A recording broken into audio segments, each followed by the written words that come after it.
वहाँ से पिंपल्स की प्रॉब्लम जवानी में कॉमन होती है और 15 से 25 साल के बीच तो लगभग सभी को पिंपल्स निकलते हैं।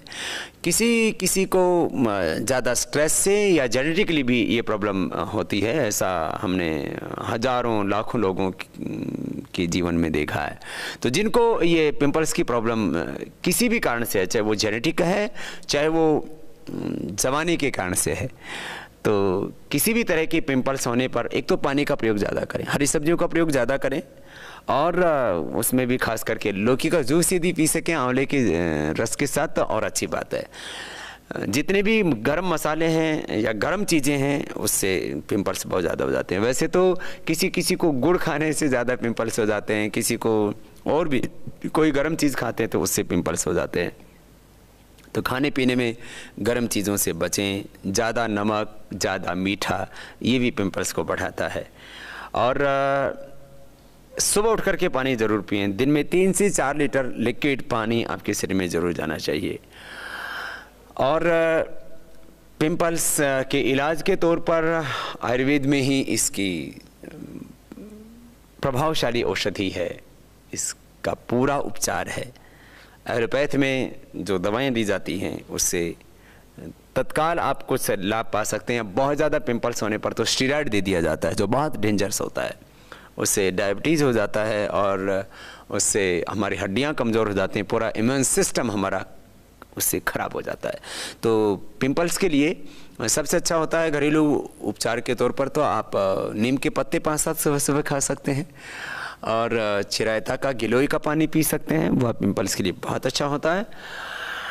कायाकल्प हम बनाते हैं, उससे हमने देखा है 2-2 गोली सुबह शाम खा लेते हैं खाली पेट, तो उससे पिंपल्स ठीक हो जाते हैं। एलोवेरा जेल लगाने से भी पिंपल्स में ज़बरदस्त लाभ होता है और जिनकी ऑयली स्किन होती है उनको भी पिंपल्स ज़्यादा होते हैं तो उसके लिए भी एलोवेरा बहुत अच्छा होता है।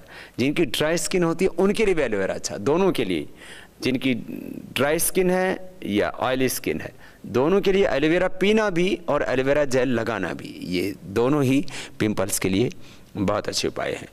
कायाकल्प क्वाथ पिया भी जा सकता है, जिनको ज़्यादा पिंपल्स की प्रॉब्लम रहती है वो 1 चम्मच 1 गिलास पानी में पकाएं और 50 ग्राम रह जाए तो छान के पी लें। महामंजिष्ठार्यारिष्ट और खदिरारिष्ट ये दोनों ही पिंपल्स के लिए बहुत अच्छे हैं, इनका भी उपयोग करके आप पिंपल्स से बच सकते हैं।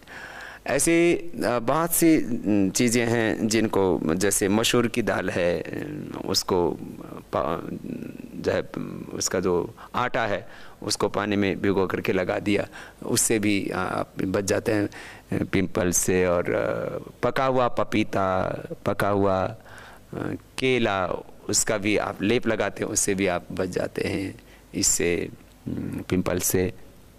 और खीरा भी लगाते हैं, उससे भी ठंडक मिलती है चमड़ी को और उससे सफाई हो जाती है।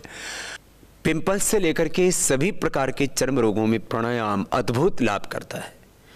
जिनको वर्षों से पिंपल्स होते थे, जिनको 10-10, 15-15 साल से सोराइसिस की प्रॉब्लम थी, एक्जिमा की प्रॉब्लम थी, यहाँ तक कि लिकोडर्मा और स्क्लेरोडर्मा की प्रॉब्लम थी, उनको भी हमने प्राणायाम से अच्छा किया। इसलिए जिनको भी पिंपल्स या और भी कोई भी चर्म रोग है, स्किन डिसऑर्डर्स हैं, वे सभी भस्त्रिका, कपालभाति, बाह्य प्राणायाम और अनुलोम विलोम प्राणायाम तो जरूर किया करें।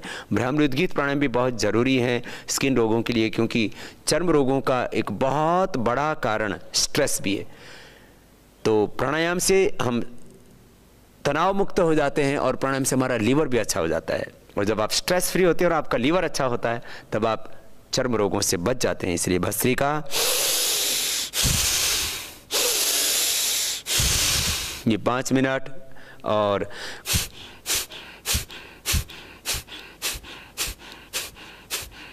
कपालभाति 10-15 मिनट, हो सके तो बाह्य प्राणायाम भी कर लेना 3 से 5 बार।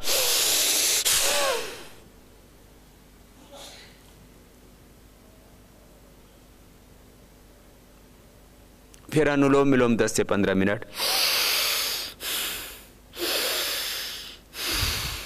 फिर भ्रामरी और उद्गीत 3-3 बार 5-5 बार जरूर करें, तो आपको न तो पिंपल्स होंगे और नहीं कोई और दूसरे स्किन डिसऑर्डर्स।